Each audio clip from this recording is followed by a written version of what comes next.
I have with me today Alex O'Connor, Cosmic Skeptic. Thank you for coming, Alex. I appreciate it. Yeah, I'm doing well. Thanks for having me on your channel here. I imagine I don't know how familiar with my channel or what I've been doing recently your followers will be, but they might have seen that we had a an exchange on Twitter the other day, which necessarily always makes people come across as though they're being punchy or trying to be sarky or something. Generally speaking, for those who don't know, I run a YouTube channel called Cosmic Skeptic. Used to make pretty much exclusively atheist content, similar to many of the other skeptic YouTubers online. But recently, I've been talking about animal rights as well, and have been, it seems, upsetting quite a lot of my atheist friends and colleagues by doing what I see as just taking the same kind of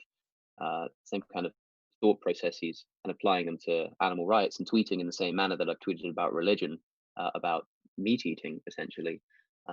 But because, I mean, it's one thing to be a vegan on the internet and have to deal with hate, which is a common thing for vegans on the internet. It's another thing to be a vegan on the internet whose audience is made up of people who are mostly not vegan and have to deal with hate from them too. It's been quite a whirlwind, but I've actually been enjoying it. But I saw that you tweeted uh, asking why you thought that if there's an imperative to go vegetarian, that would extend to veganism, and why Mhm. veganism isn't an extreme view as opposed to vegetarianism. Yes. Responding to that, and that's how we started talking on this. Right. That is kind of the topic that we're touching on today. And I was hoping that maybe you and I can elaborate on the situation, the industry. What is immoral about it exactly? Because there is a lot of immoral practice happening in it right now. I can't imagine anybody disagrees with that. And I'm sure somebody's out there. And maybe we can talk a little bit about alternatives and your reasons personally for doing this. So why don't we just start out by touching on the industry and how it operates? And what do you think? Do you think we should basically get rid of the industry altogether, ideally? Like in an ideal world, would meat consumption not exist, period? I think so. I mean, but we have to be careful not to make it seem as though eating meat intrinsically is immoral. What we care about is the suffering of animals. So in an ideal world, there would be a minimization of suffering of animals. Of course, it can never be fully eliminated, but what can be eliminated is cruelty towards animals, and gratuitous suffering that doesn't need to be taking place. You say, for instance, we can all agree that there are bad industry practices. We can agree that factory farming, at least, is terrible, but it's like that's not the case, because if people agreed that factory farming was inexcusable as it is, then they wouldn't be buying meat from there. And the first thing that people always say when you ask them about meat consumption is, yeah, but I try to make sure that my meat comes from ethical sources.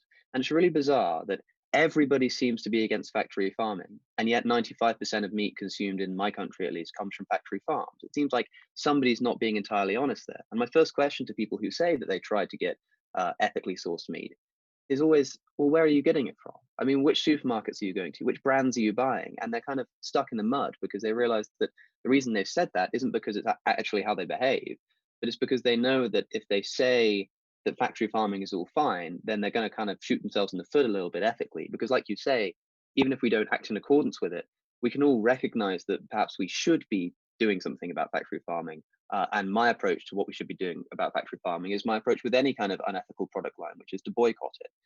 I think that we don't need to be partaking in it, and that every single time we buy a product from it, we are directly funding its practices. And so if we think its practices are wrong, then let's stop buying it. Interesting. So, is there a situation in which you would, where is the ethical line here? Like, would it be okay to eat the meat of an animal that had died naturally or accidentally or something like that? For you personally, obviously, this doesn't apply to the entire world or the industry or anything like that. But if an animal was that died naturally, would you eat it, or would you eat the eggs of a chicken, for example, who was well taken care of? I mean, myself, I probably wouldn't eat them just because I would probably find it quite disgusting at this point. But I've certainly got no problem with doing so. I mean, if you find some roadkill on the side of the road and you want to eat it, then I have no problem with you doing that. I would say that it kind of depends which world we're living in. For instance, if I find some meat on the side of the road that's died naturally, I could eat that, but I could also give that to somebody else who would otherwise go and buy a factory farmed meat, or donate it to somebody who doesn't have any food to eat, and then myself go and buy a vegan meal instead. So, because of the world we live in today, you might say it's still unethical on that level, but it wouldn't be unethical in terms of the rights of the animal. It would be unethical in terms of preventing other people from then going. It's kind of like how I could buy a second-hand leather jacket, and that's not a massive problem because I haven't actually contributed to the industry in the same way as buying it new.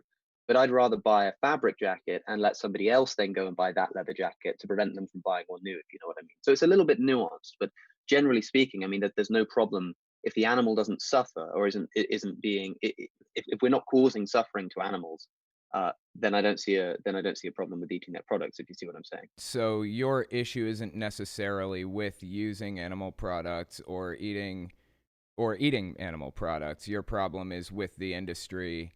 And how long have you been vegan? It's been since last April, so not even a year yet. But I'd like to think that I've been vegan in my heart for a little bit longer Mm, than that. right. It's not so much the industry that I'm against, although I am, of course, against the animal Mm. agricultural industry. It's not just the industry; it doesn't end there. I'd still have problems with people using animals outside of the current industry. But the main thing that we have to focus on right now is certainly the most popular way in which it's consumed, which is factory farming. What is your main complaint or gripe with how we treat animals? Like, if a chicken does have a good life on a farm, for example, is there an objection to keeping that chicken on the farm, or are you okay with that? Well, most of the time, I mean, the first question that needs to be asked is where does that chicken come from? You know, if somebody's got a backyard hen farm, where did they get the chickens from? If they bought them, then you've already got a problem because if you are buying chickens, then there is somebody who is breeding chickens and selling them and exploiting them in that manner. And even by having those chickens and treating them nicely, you've contributed to an industry that I would consider to be immoral. But let's say, for instance, that you went and saved them from a factory farm.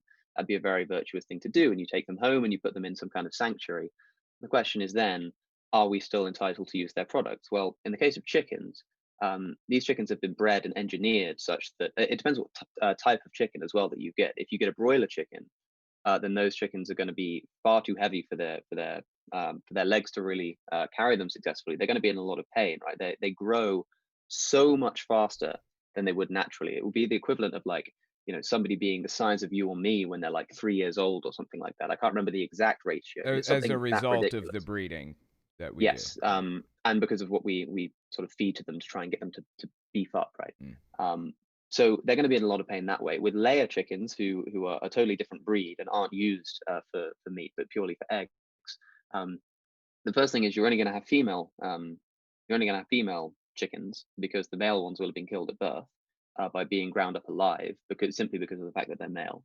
Uh, but when these chickens are kind of bred, they're bred not for their meat and for being as big as they can, but for laying as many eggs as they can. Now, for a chicken, producing an egg is like having a period for them. It's not a comfortable experience, right? And sure, it's a natural process, but it's not something comfortable to do.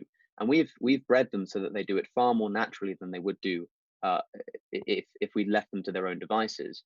And the problem with that is that a lot of calcium is used in the production of eggs, and therefore their bones tend to be weak. And you see a lot of osteoporosis in chickens because of the suffering involved in producing so many eggs.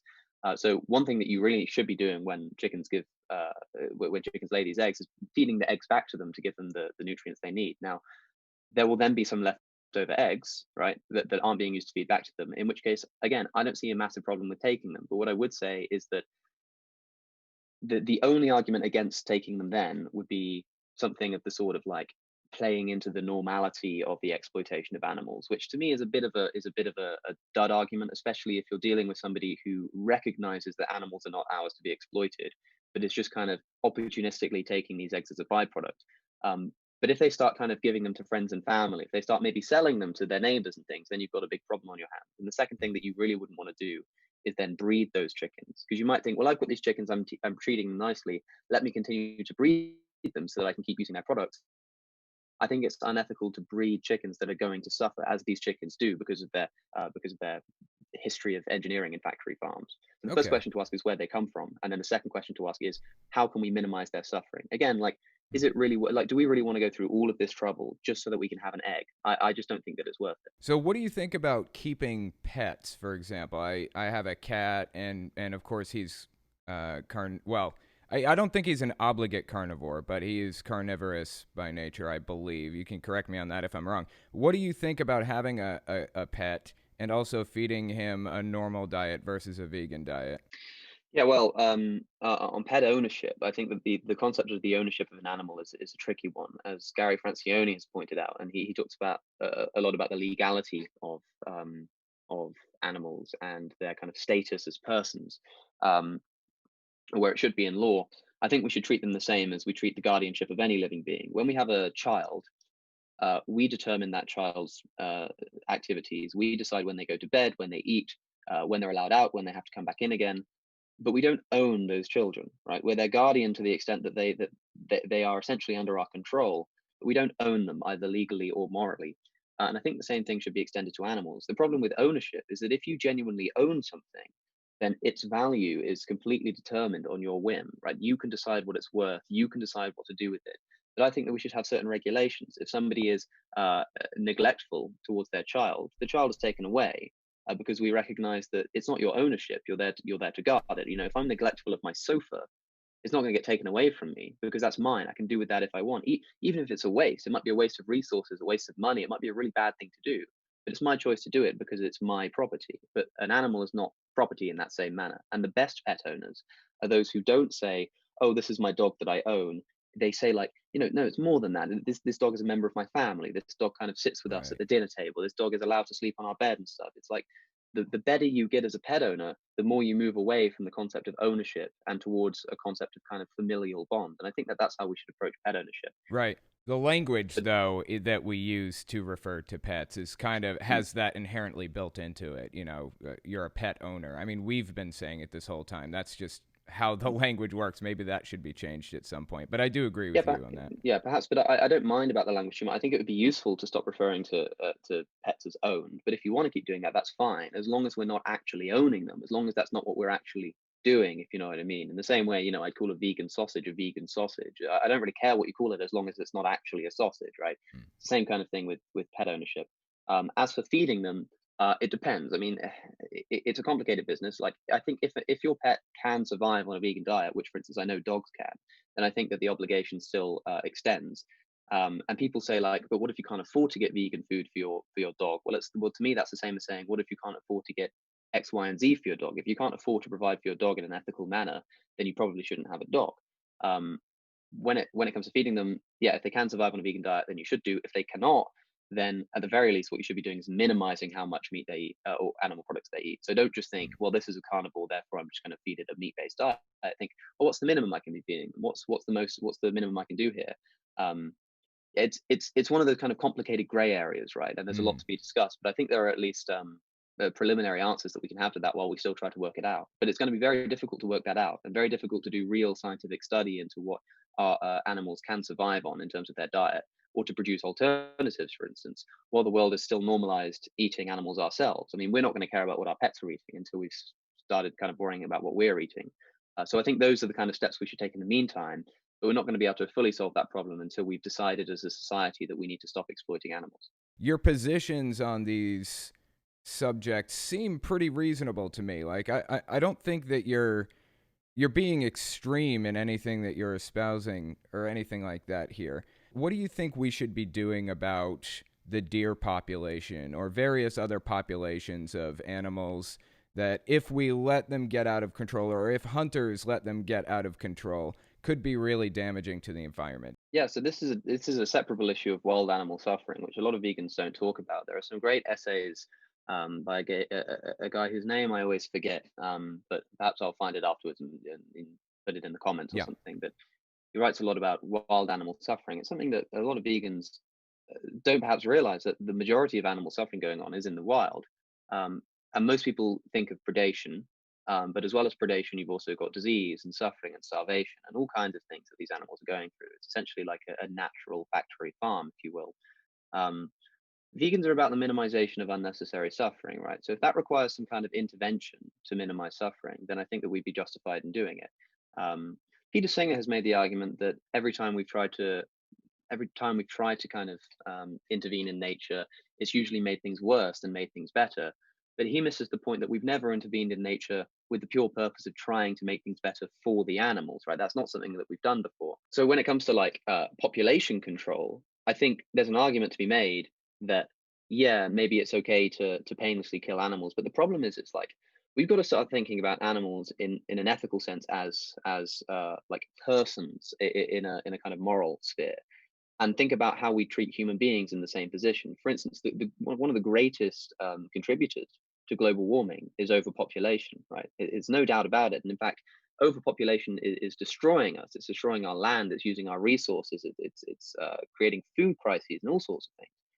But like, is anybody going to suggest some kind of culling of the human race to stop that? Right? If you're talking about the culling of animals because of like predation or something, that's another story. But if you're just talking about overpopulation and environmental damage, do we have the right to take the life of a sentient creature, of a living being, because of the fact that it's going to cause environmental damage? If so, then we have the same question about like, if we think it's okay to eat an animal but not a human being, we have to ask, well, what's the difference? What is it that we're using to justify eating the animal that doesn't justify eating the human? And we have to do the same thing here. We have to say, what is it that justifies killing an animal to prevent overpopulation and environmental calamity that differs from a human, such that we wouldn't want to do that to a human being too, right? That's not an easy question to answer. And if we can't find a relevant characteristic, then maybe we should be finding another way to tackle the environmental problems of deer populations, for instance.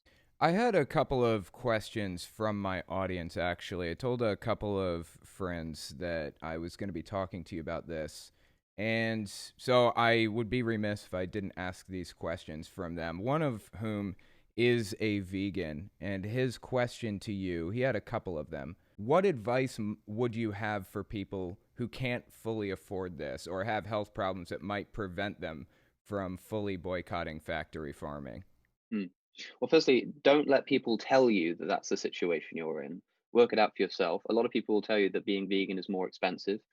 Generally speaking, it's not the case. The cheapest per calorie foods on planet Earth are all vegan, talking about rice and grains and beans and stuff. The reason why people think that veganism is more expensive is because they go to KFC and they see that the vegan burger that they're selling there is more expensive than the normal one, and they think, look at this is ridiculous, right? Thing is, shock horror, vegans aren't living off of that kind of stuff, right? The vast majority of people who are eating vegan options, vegan burgers, vegetarian sausages, that kind of stuff, are non-vegans and non-vegetarians, right? They're marketed at meat eaters who are trying to kind of reduce their intake, right? Vegans are actually just eating what you'd expect them to. They're eating vegetables, they're eating rice, they're eating grains. And these things are incredibly cheap, right? They're not as expensive as people are making them out to be. Certainly less expensive than most meat that I've seen. Now, of course, that varies across the world. Like, it depends where you live, so that's not always the case. But I would just say, be careful when somebody tells you that that's the case. Make sure that you've worked that out for yourself. Secondly, if it really is the case that you can't survive on a vegan diet, there are kind of two ways to approach this. One is in a kind of cold, rationalistic approach, which is to ask somebody, well, what if you couldn't afford to eat anyway? What if you couldn't afford to sustain a healthy diet, right? What do we do there? And let's say that somebody was like, I recognize that stealing is immoral, but I can't feed myself unless I steal, so I'm going to go and steal, right? We might say that actually that's all right. Like, we can understand you doing that. That's fine. But that's not an advocacy for stealing. What that shows is that we need to ask the question of why we live in a world where somebody can't afford the basic nutrients they need to survive. And I think the same thing could be asked about veganism, right? If as a society we decide that we should stop eating animals, and some people can't afford it because it is more expensive, which again, like I say, generally speaking, it isn't. But let's say that just hypothetically it is, then we should be asking ourselves as a society, why are we not providing for the poorest in our society to get the nutrients they need? What I'm trying to say is it's the same question that you would ask if somebody was just eating a meat diet and couldn't afford that, if they couldn't afford to feed their family. It's exactly the same question. Can we justify an immorality because of someone's necessity? And I think that most people would say that in those situations, yes, we can.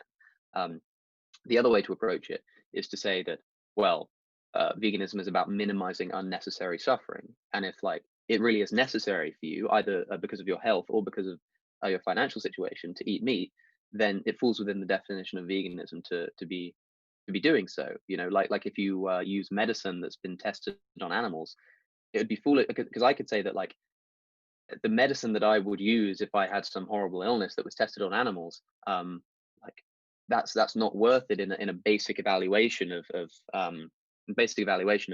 the animals, all of the animals' life versus my health. But like you have to consider that if I wasn't healthy, I couldn't be here doing this. I couldn't be partaking in activism and things like this. So Mm. I don't think we should be scared to talk about these things, and I don't think vegans should be worried about saying that there are exceptions to the rule. Um, but I would say that if you are in that situation, then you still have a moral obligation to minimize your impact. So remember, a vegan is about being a vegan is about minimizing the suffering of animals, right? To the highest extent you can.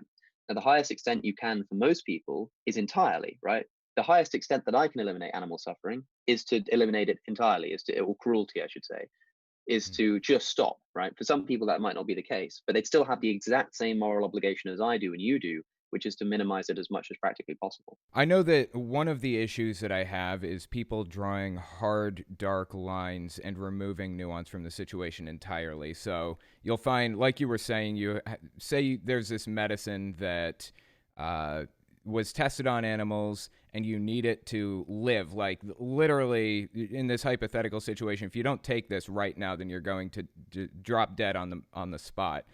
And your survival is doing more good for protecting animals' rights and minimizing animal cruelty than it would be worth it for you to die as a result of that.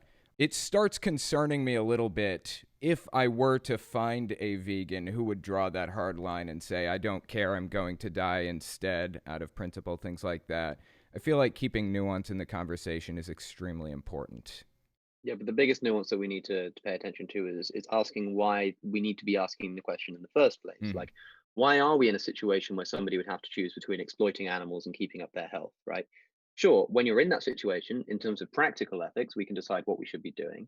But on a more kind of broad approach, we should be asking, why are we not living in a society where that isn't necessary? Why are we not living in a society where you don't have to make that decision? Because that's where we could be if we started taking the lives of animals seriously. Like when somebody says, what if the meat option is cheaper than the vegan option? It's like, well, our goal is to one day create a society where there is no meat option, where everything is the same price, everything is cheaper, everything is available. And when we live in that world, like it's not like everything's suddenly going to be more expensive. It's like things are going to remain the same.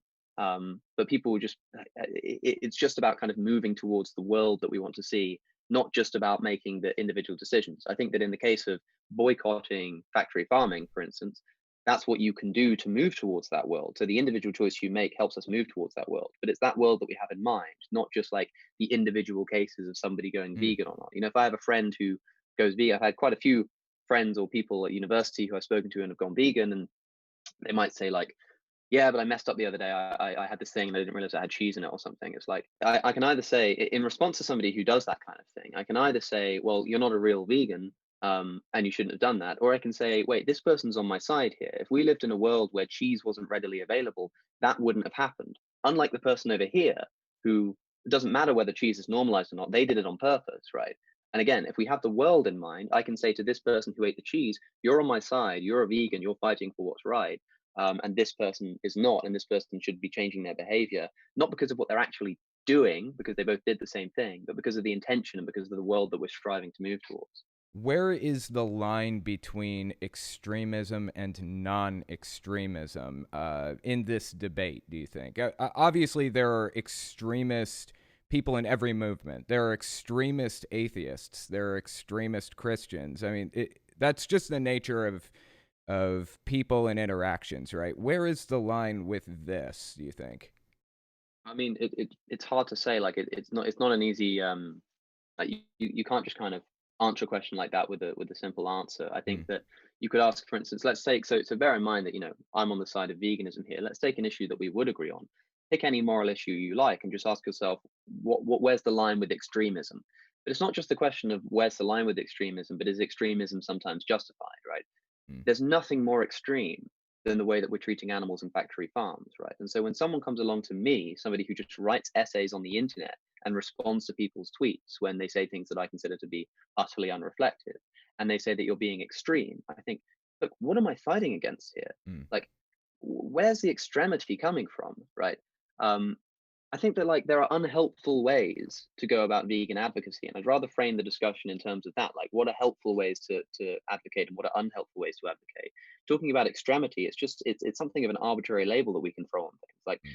if I go and run into a factory farm and save a chicken, somebody might call that extreme. They'd be like, you're being a bit of an extremist there, like breaking Mm. onto property and stealing the chicken. But like, what if I saw a chicken suffering? It was on someone else's land, but I saw it had like its leg stuck in the wall, Mm. and I decided to kind of break onto the land, kind of jump over the fence and go and save that chicken. It's like, well, look, I've broken onto property to save a chicken's life. Is that extremist? I mean, probably not. But like, and sure, there are many differences to consider here. But the question we should be asking isn't, are you an extremist, but are you doing what's right? Are you Mm. doing what's actually helpful? Is breaking onto property and causing a ruckus going to help the vegan movement? I mean, probably not. I mean, in many ways, it will do the opposite. It's hard to say, really. But like, take any social justice movement of history. You know, what's extreme? Where's the line with extremism when it comes to fighting for women's rights? You know, throwing yourself under a royal carriage is probably quite an extremist thing to do. But the question that we like to ask historically isn't, was she an extremist, but was that a good thing to do? Was that a noble thing to do? Was that a useful thing to do Mm. in the cause of rights, right? And for instance, when we had our exchange on Twitter, you said something, I can't remember exactly what you were responding to, but you equated extremism with absolutism. Mhm. You said it was absolutist, therefore extreme. Mhm. And I remember responding to that saying, I'm absolutely against racism. Does that make me an extremist? Mm. Right? To be an absolutist, I'm an absolutist vegan in the sense that I'm absolutely convinced that we should stop torturing animals. Does that make me an extremist? Um, Probably not. But if it does, then maybe I'd have to call myself one. But again, we have to keep in mind what we're fighting against, which is far more extreme than the actions of any vegan advocacy could ever be. Oh man, I wish we could elaborate on this more because it's a really fascinating subject, but we're coming to the end of our time. I appreciate you coming on and talking to me one more time. Do you want to tell people where they can find you? Sure. It's pretty much anything Cosmic Skeptic. So just / Cosmic Skeptic. YouTube is the main one, but also Twitter is where I do a lot of this kind of these discussions. I'm also writing a bit more for my website at cosmicskeptic.com. Okay, very cool. And I will put links to that stuff in the description and possibly a pinned comment. So anybody wants to take a look at that, go ahead and click that. Again, thank you so much for coming on and talking about this. I will talk to you again one of these days, okay? No problem. If you like what I do and you want to make sure I can continue to do it, you can support me in a few ways. First, you can support me on Patreon. That's probably the best way. But if you want to get something back for your support, you can check out my Teespring. I sell all kinds of shirts and stickers and stuff on there. Second, you can support me by checking out my Etsy store. I sell 3D printed stands for every system, from the original Nintendo to the Xbox One. And finally, if you want to support me in other ways, you can check me out on my other channels. I have the podcast channel, which is where I talk about whatever's on my mind. Politics, social issues, whatever. You can also find it everywhere podcasts can be found. Or you can check out the videos on my main channel where I focus on destructive cults. As it is with most channels these days, I rely on the support of viewers like you to keep my channel alive, so sharing my work is extremely helpful. Anyways, check me out in all those places if you haven't already. Thanks for listening, guys.